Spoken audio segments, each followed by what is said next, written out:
Good afternoon, dear presenters and audience. Welcome to the second international conference on language and language teaching in called the second, held by the English Language Education Department, the Faculty of Social Sciences and Humanities, Universitas PGRI Adibuana, Surabaya. First of all, I would like to introduce myself. My name is Ursha, and I'm as the moderator in the parallel session. Well, we will be able to begin the parallel session. In this session, there are two presenters. Each presenter or team of presenter is given 10 up to 15 minutes to present the paper. And I'm going to give a reminder 5 minutes before the end of the presentation. The Q&A session will be held after each presentation have finished their presentation. It lasts for about 10 minutes.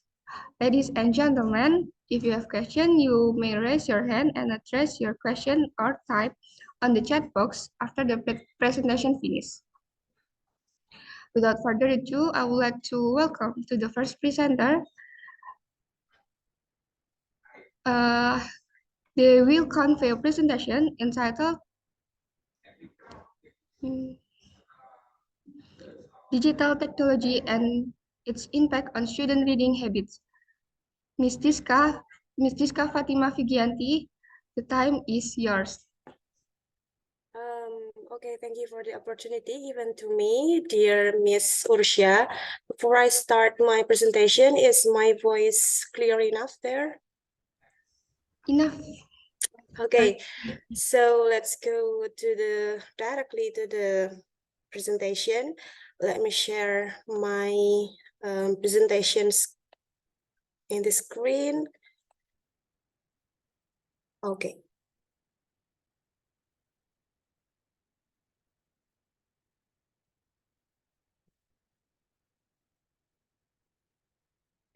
Well, here I am presenting the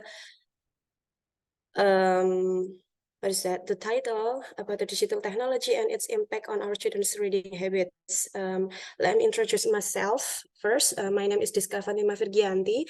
I am an English lecturer in Universitas Darussalam Gontor. However, here I am working together with one of my students. His name is Kuzatri Wahyu. But because he has some urgent agendas and also activities, so I myself who are attending this online seminar. Let's go to directly to the content of this presentation. First, I will go to the introductions, and then second is literature review, and then methodology, result, and also discussions. About the introductions, it is about the rationale why I am interested in doing this, since we know that nowadays technology cannot be separated from the education field. Even I'm sure that here there are a lot of English students departments, right? So you are very digital literate and you use technology even in classroom too. The lecturer also integrated their teaching and learning process with the technology. And then, yeah, in education field, technology sophistication is very helpful to facilitate teachers in teaching and transferring informations. As I said before, it's because this is about the era, but the digitalization era, so we cannot separate ourselves, our activities, teaching and learning activities, especially because we are teachers, and also with the students, the using of technology is helping us, assist us so much as the teachers in the classroom. So for the students, using technology also provides convenience and easiness for finding precise and accurate information. However, we found that in Indonesia, the reading habit is still low. Why? It's because reading is not a habit here. One of the causes of low interest in reading among Indonesian people is that reading is not a habit, either done in spare time or done to increase knowledge. It's according to Helingo in 2021. However, there are several studies conducted related to students' reading habit and the use of technology, according to Bechat et al. So, as I said before, this is the rationale and also why I am interested in conducting this, since I see the role of the teacher and also the students in this era is very digital literate. I mean, both teacher and also the students, they use technology in their daily life, even in the classroom activities. And we go to the literature review. The first, reading comprehension can also help us prepare to live our study in an English-speaking country. Yeah, since we are learning about the English as a foreign language, so I think the use of technology will make our classroom live. I often compare my classroom when I use only printed text, because I usually teach reading, and I also try to use some in different cases. I use what's that? It's like an online application, and yeah, their enthusiasm, the students' enthusiasm in following my classroom is very different when they are, what is that, given the printed text. They will feel like it's a boring activities, and they often fall asleep in the classroom, and they think that it's not really interested for them. However, when I am giving them like a quiz or games or online activities, they are very enthusiastic, and they are very interested in training the reading class. And then next, reading is an interactive activity in which readers utilize their knowledge to build, produce, and construct meaning between them and the text. Yeah, according to Maleng and Hartati in 2021. And additionally, reading has been demonstrated to help students develop their critical, logical, imaginative, visual, evaluative, and problem solving through processes. Yeah, according to checks and also they need to into 2017. That's why I am interested in focusing my teaching in reading, because yeah, I think by doing this kind of activities, I can ask my students to activate their critical thinking and also think logically in response to some different texts. Go to the methodology that I use here. I use descriptive qualitative here, and then it is accordance with the requirements proposed by Bognan and Biglands in 1992. Is very old, which has an actual setting as a direct data source. And then it's the research instrument that I use, of course, questionnaire and also interview with my students. And then the participants of this study were 20 students from the English education in this university. This university is very unique because this is one of the pesantren-based university. So the students live in a boarding or in pesantren environment here, so they cannot like live outside this campus or this university. The university provides the what's that, the their needs here. And about the result from the questionnaire that I shared to my students using the Google form, there were 20 students, and then from the I provide 5 questions here. The first is statements, not the question, right? This statement: I enjoy reading activities. And then the result range from number 1, 2, 3, 4. Number 1 is the lowest, and then number 4 is the highest. And the results show that the highest result indicated mostly students were strongly agree or they enjoy the reading activity. Yeah, I can see that they are very enjoy. They love reading. However, the environment, maybe they that do not support them to improve their this reading activity. And the second statement: I read both printed and ebook reading materials. Again, the highest score range in the highest number 4. It means that they are strongly agree with this statement. It shows that the students read both printed and ebook reading sources. It can be assumed that the advance of technology makes students more interested in reading online sources rather than conventional book. Yeah, as I said before, when I am providing the conventional textbook or a printed text for them to be read in the classroom, they tend to feel boring. However, when I provide or I ask them to read in several online websites, they feel more enthusiastic in joining reading classroom.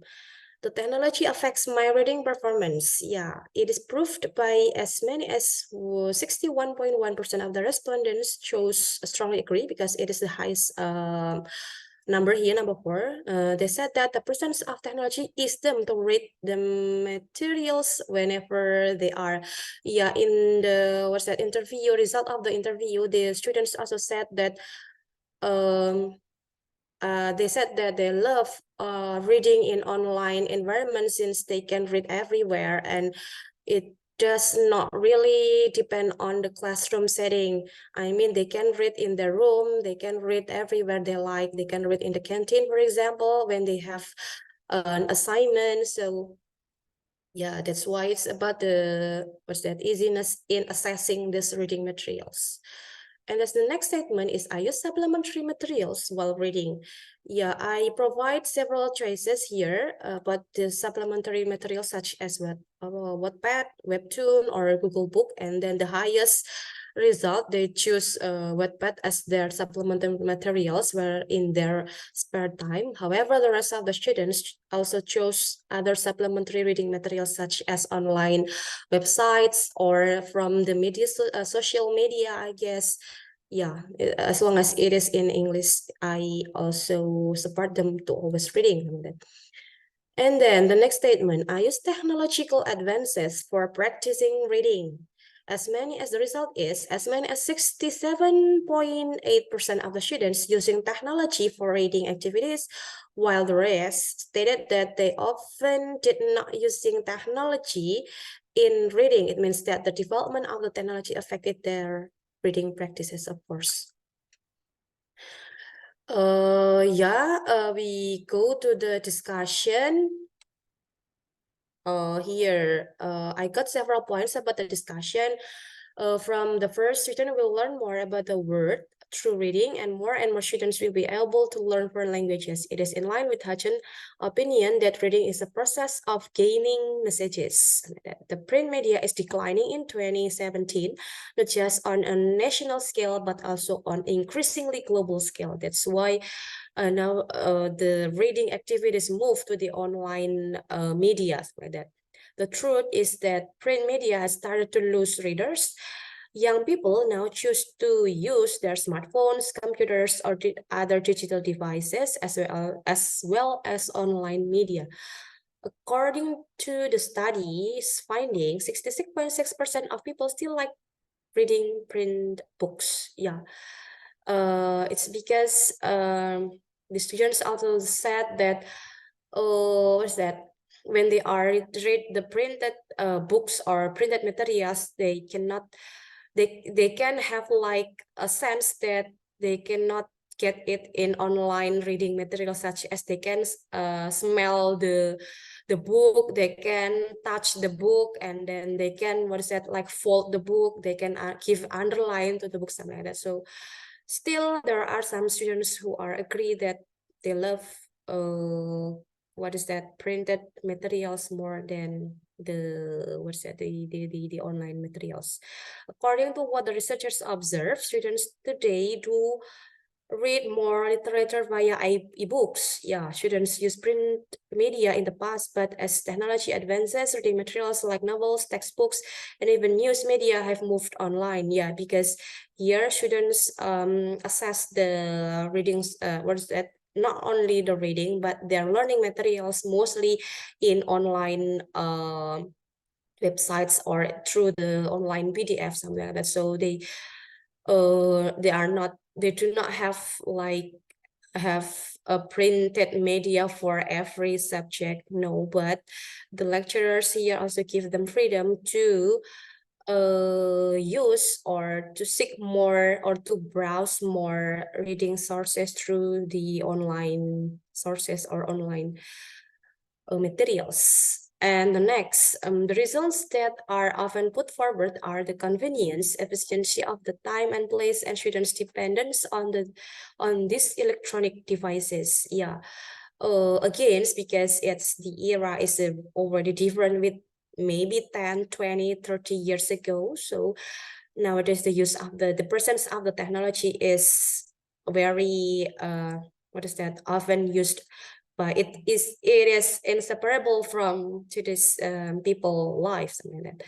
The findings also revealed that the presence of the technology affected their reading performances. It is because by using online reading platforms, they can access it through their smartphone or laptop easily. Yeah, it's through their devices. Discussing about supplementary materials for students' reading activity, there were several choices of reading sources such as Webtoon, Wattpad, and Google Book, and other online resources, of course, such as BBC or yeah, something like that. Most of the students also stated that they use smartphones and gadgets for browsing their reading materials, such as reading online news, online articles related to their subject, or obtaining online sources for finishing their assignments. Yeah. And also the conclusion that I can sum up from this research is, in general, it can be concluded that students' reading motivation is still low, yeah, since there are some students who do not enjoy reading activity, yeah, because I only provide the highest in the first result, but if you are pay attention to the scale, to the chart, there are some students who still feel not enjoy in doing their reading activities. Furthermore, they agree that the existence of technology affects their reading performances and motivation, because in the interview they said that, yeah, although I am not enjoying reading, but yeah, they admit that the presence of technology helps them to do the reading activities. It is proven by the result of the questionnaire, which stated that the presence of technology affects the reading performances. Yeah, the students also stated that they often read ebook or online materials rather than printed books or articles. Yeah, mostly, but there are still some students who are love to bring printed books everywhere, as I explained before. And then the last, they are also already familiar with several reading online platforms such as, yeah, it's supplementary reading, Wattpad, Google Book, and also Webtoon and Google. Yeah, that's the result. Yeah, that's the end of my presentation. Thank you for the attention. And when you are having questions related to this, you may raise your hand or maybe chat it in the chat text box. Thank you. I give it back to the moderator, Ms. Ursia. Okay, thank you for Miss Diska for your wonderful presentation. For the participant, if you have question, you may raise your hand and address your question or your type in the chat box.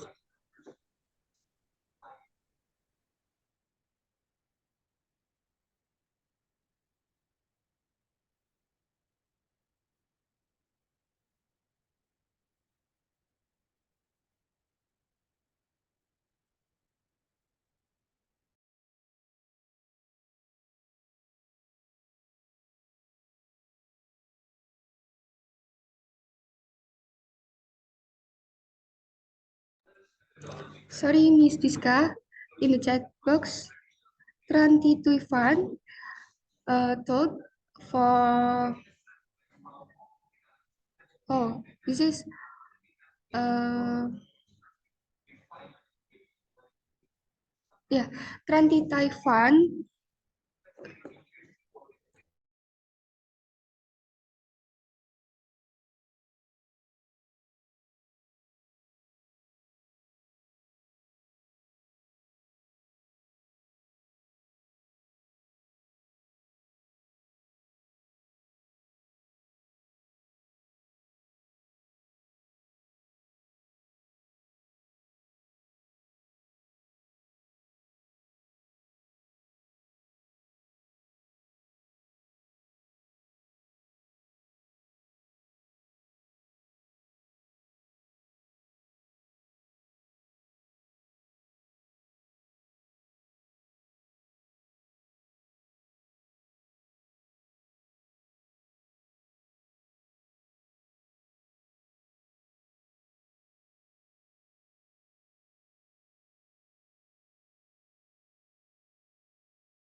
Excuse me. Yes, Miss. Yes, I'm very interested in the presentation of the presenter about the reading habit because I'm teaching students who are in a primary school. Yes, and they are not very fond of reading. So, can you give me the presentation PowerPoint so that I can learn more about the uh, digital tools to improve the students' reading habits? Because I came late. Yes, Oh, yeah. Of yeah, course. I will send you the PowerPoint slides after this, Miss. yeah. Thank you so much. And Yeah, very, you're yeah, thank you welcome. so much for your interesting presentation. Thank you very much, Miss.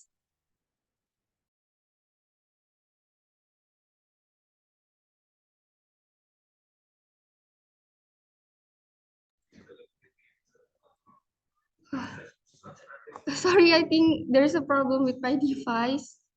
So let's continue this presentation. Maybe is there any question from Ms. Tiska?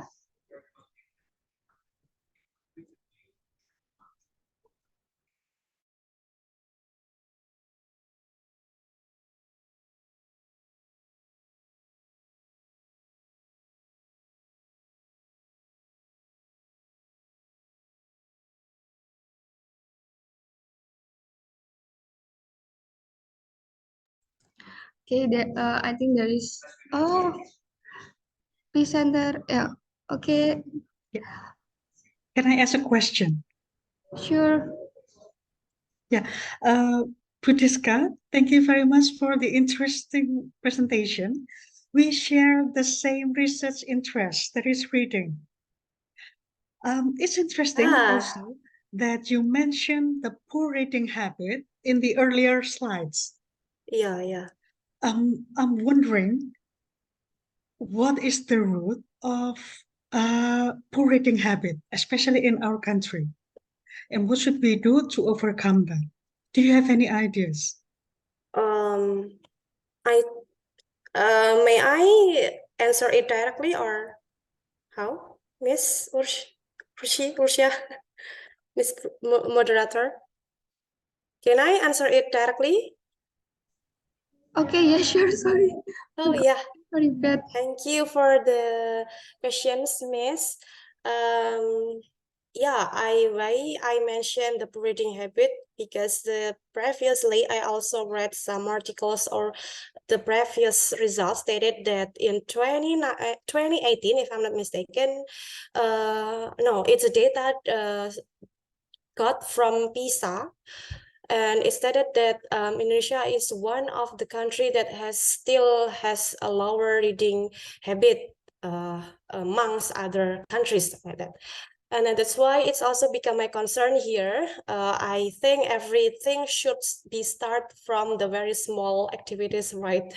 And I also admit that when I am teaching reading, my students, what is that? Motivation, their reading motivation is still low too because they cannot like use their spare time to read properly, although I ask them or I give them tasks or assignment to read outside the classroom or giving them extensive reading. Here, I also try to, what is that, create their reading habit or develop their reading habit through various activities. Because I also try to, what is that, understand their age too, because they are is already mature, 20 above. And also I also give them the materials that's suitable with their age. That's why I also ask them to read outside the classroom instead of only in the classroom, because I think by reading in classroom the time will not enough for them to make them understand about the whole text. it's only like 90 minutes in 1 week, and we need additional time or extra time to do that. So my effort here to help students maintaining their reading habit is through that extensive reading activities. In every meeting, I always ask them to read in a week. I do not give them like what kind of minimal books or articles that they should read in a week, but I always encourage them to read as many as possible. And then for the next meeting, I will ask them to submit the reading report about what kind of reading that they are already read in this whole week, something like that. So that's all I can do here, because we are in a pesantren-based university or pesantren-based environment. So sometimes the facilities is not used maximally by the students.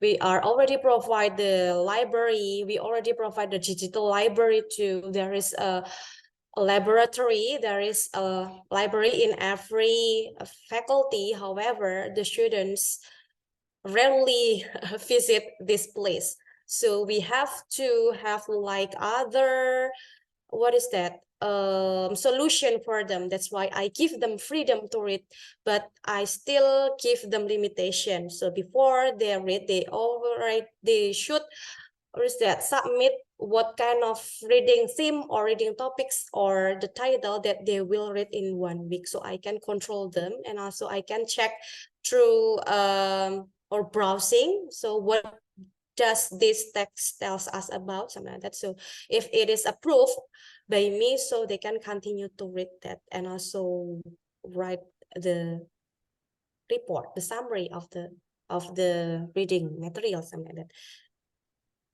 Thank you. I think extensive Is reading that- is a good idea to solve Yeah, that. I Thank you. also try to work or focus on that extensive reading. That's why I try to implement this in my classroom, Miss. Thank you for the questions. Okay, thank you for Ms. Diska for great answer. And now, ladies and gentlemen,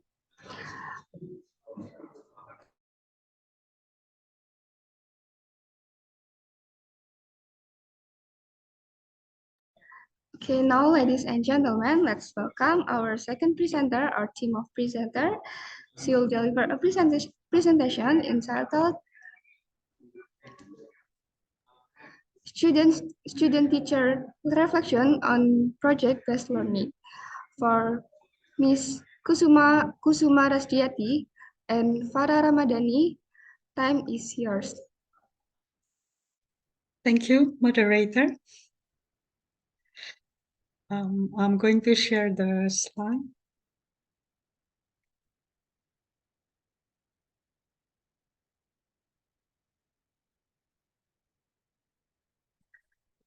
Good afternoon, everybody. My name is Kusuma Rasdiati. I'm from UNESA, and my partner, Farah Ramadhani from Monash University. We would like to present the result of our research about the student-teachers reflection on project-based learning. I'm sure you are very familiar with project-based learning. Many teachers have used that in their classroom. And the pictures show my students doing project-based learning. They made or they created teaching aids, instructional media. Before I report the result of my research, our research, let me explain a little bit about project-based learning. PBL is a kind of learner-centered instruction in which the students collaborate, share knowledge in order to solve real problems, not just in the classroom, but also outside the classroom. And in the end, the learning outcome will be in the form of products. In the pictures, you could see the products were teaching aids, which were shown in media exhibition in UNESA. According to Kropsty, it is beneficial for the students or student teachers if they reflect about their experience in project-based learning. So learning will be more optimum if they reflect after doing the project. That's why we investigated this issue.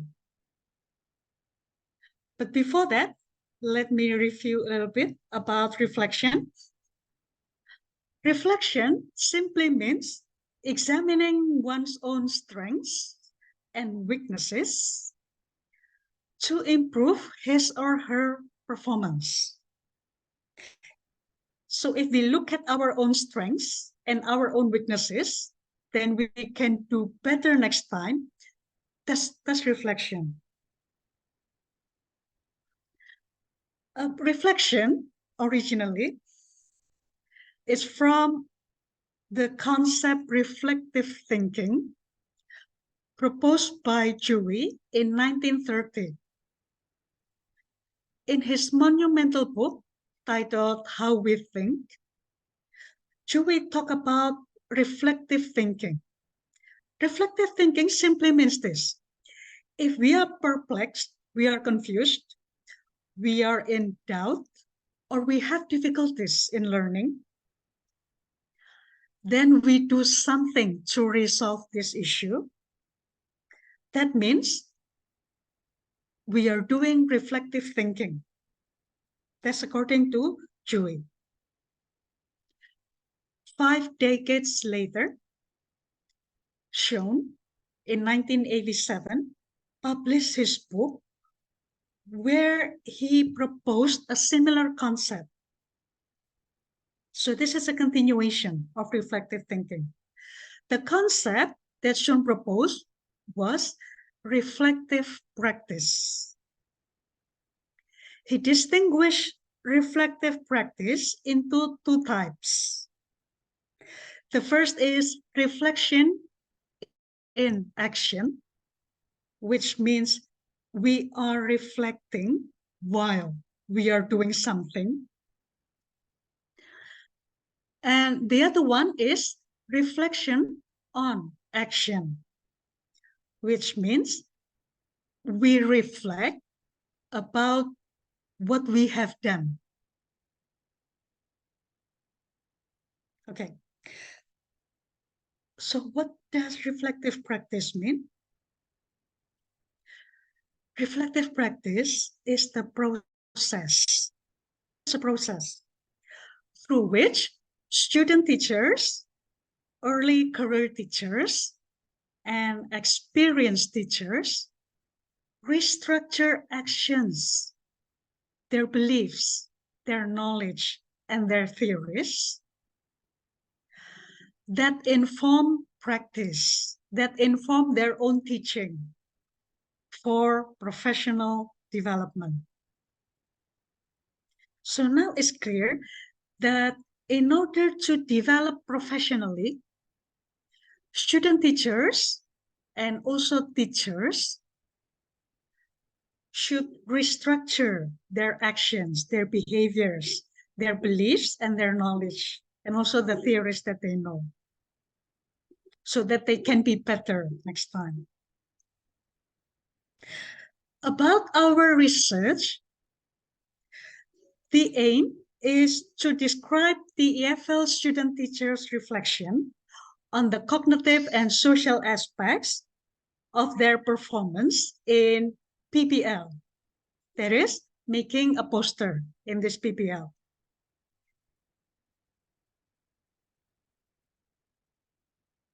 The research design is interpretive research, approached qualitatively. The participants were 38 student teachers taking ELT methods course.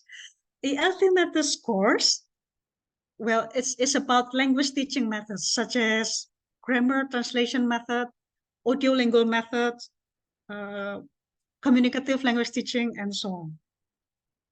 The instrument that we used was reflective journals, used in 3 stages. So first, the student teachers made a poster in groups. One group made one poster. Then they performed self-reflection individually. After that, they did collective reflection in group. And finally, they participated in instructor-supported reflection, in which I guided them in the reflection. We analyzed the data by organizing, coding, reducing, and interpreting the data. This is the classroom blog in which I posted the posters. That's what the posters look like. And this is a screenshot of the instrument, the reflective journal. The findings show that they reflect about the cognitive aspects and the social aspects of project-based learning. By doing project-based learning, they can increase their creativity. You know, choosing the fonts, choosing the colors, choosing the pictures for the poster. Project-based learning also encourage critical thinking for them. For example, the group that made audiolingual method poster had to think critically about how to make this teacher-centered method more learner-centered, more relevant to learner-centered language classes. Next is synthesizing, which is a part of higher order thinking skills. Synthesizing simply means the student teachers collect lots of information, then organize them into a single concept. That's it. Then also exemplifying, they have to find the examples of the basic principles, which could be more challenging for them because some of them had not had teaching experience. But they made it anyway. And finally, making the posters, it's like reviewing the materials for them. So they kill 2 birds with 1 stone. These are the cognitive aspects. The next one is social aspects. The student teachers admitted that project-based learning made them more responsible because each member had a specific task and they had to do their own task and later combine the results into a poster. They were also better in interpersonal skills. They knew how to behave in group work, such as politely correcting one another and how to manage a conflict. Finally, communication skills. Their speaking ability improved because they did lots of discussion, exchanging opinions, sharing knowledge verbally. In conclusion, by reflecting on project-based learning, the student teachers were more aware. They are much more aware of their own strengths and weaknesses. And this is good because they knew what they should do for the betterment later. And the reflection not only developed the student teachers' cognitive abilities, but also improved their social skills. The implication from this finding is reflection should be integrated into project-based learning. So as soon as they completed the project, it is necessary or it is important for them to reflect about what they have done. By recognizing the strengths and weaknesses, they could do things better in the next project. Thank you.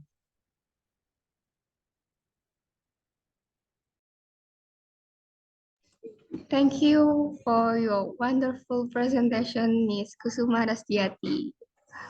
For the participant, if you have question, you may raise your hand and address your question or type in the chat box.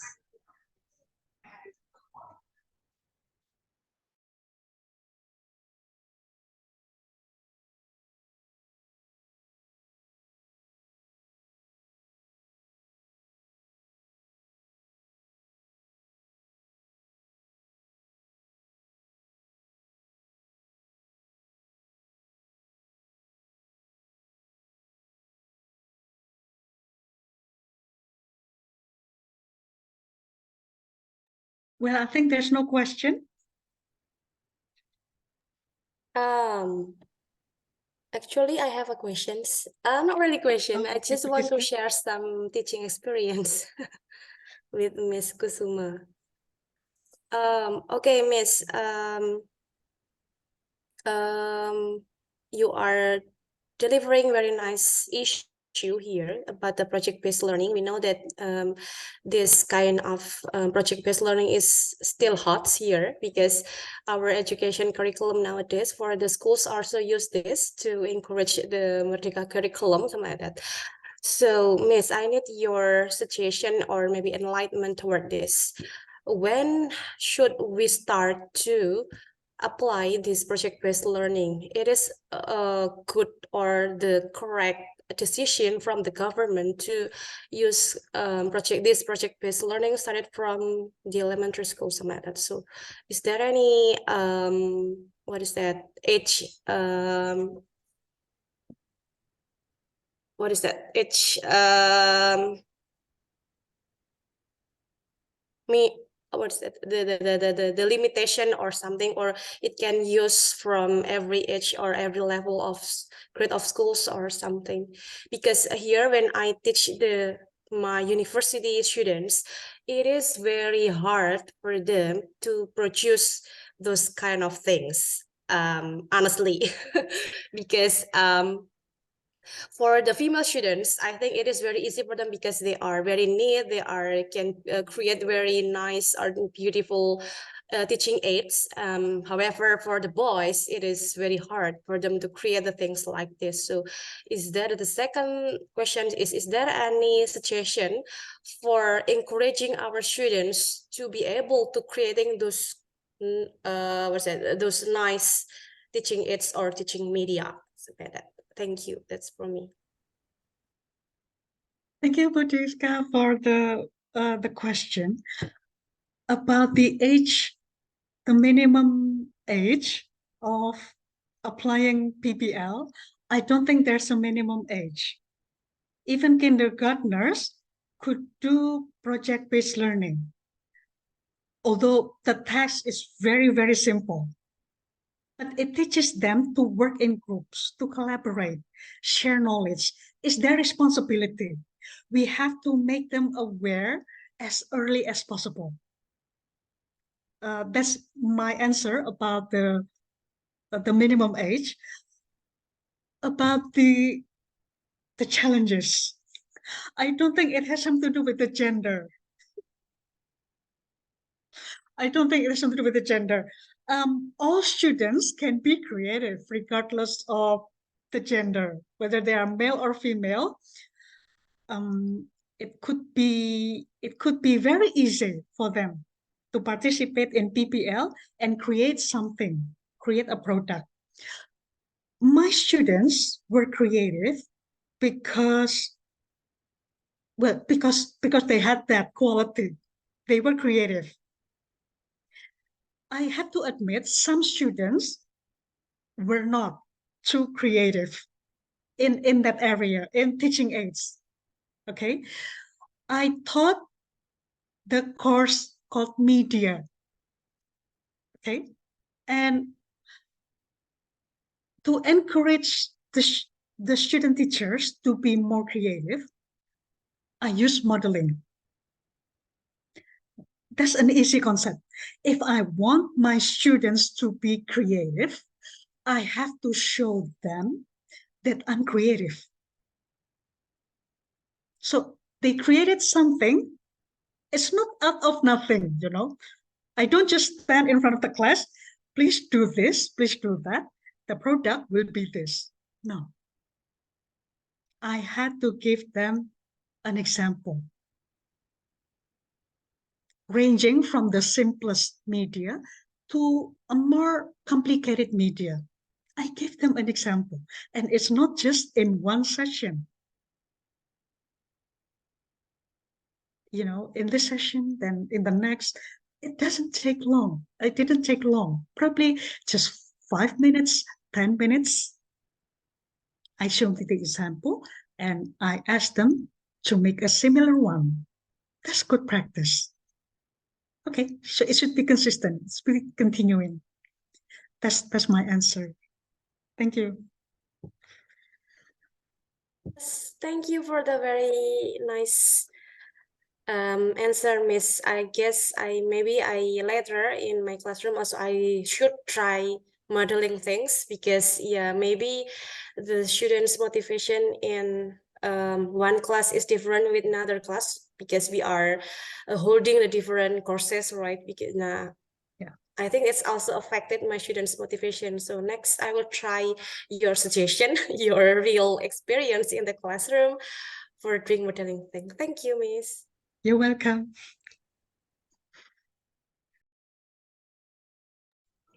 Alright, thank you for your good answer, Miss Kusuma.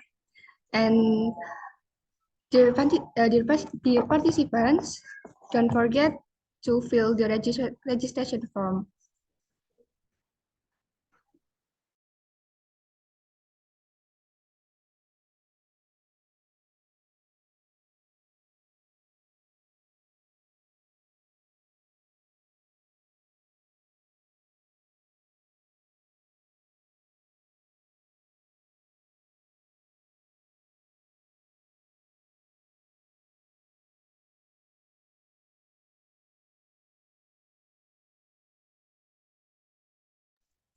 All right. Before the end of the session, please turn on your camera to do the photo session. Sini ada pihaknya.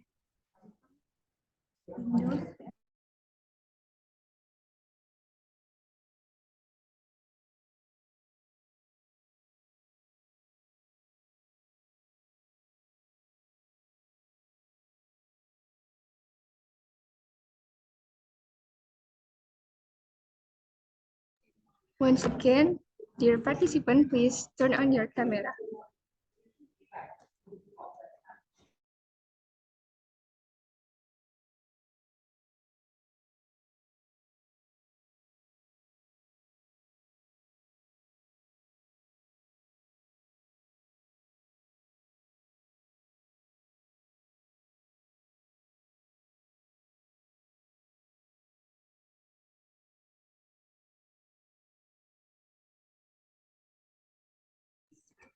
Ms. Kusuma and the participant, please turn on your camera for the photo session.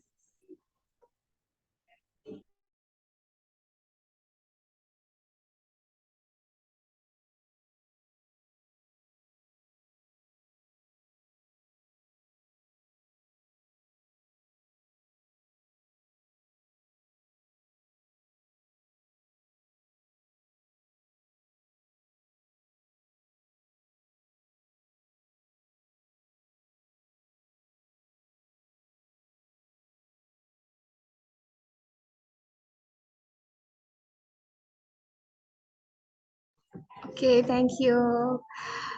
Finally, we come to the end of the session. I would like to give my big gratitude to all the presenter, Ms. Diska and Ms. Kusuma, for their informative and integrating in presentation, and to the audience for the attention and active participation. Also, thank you all for your coming.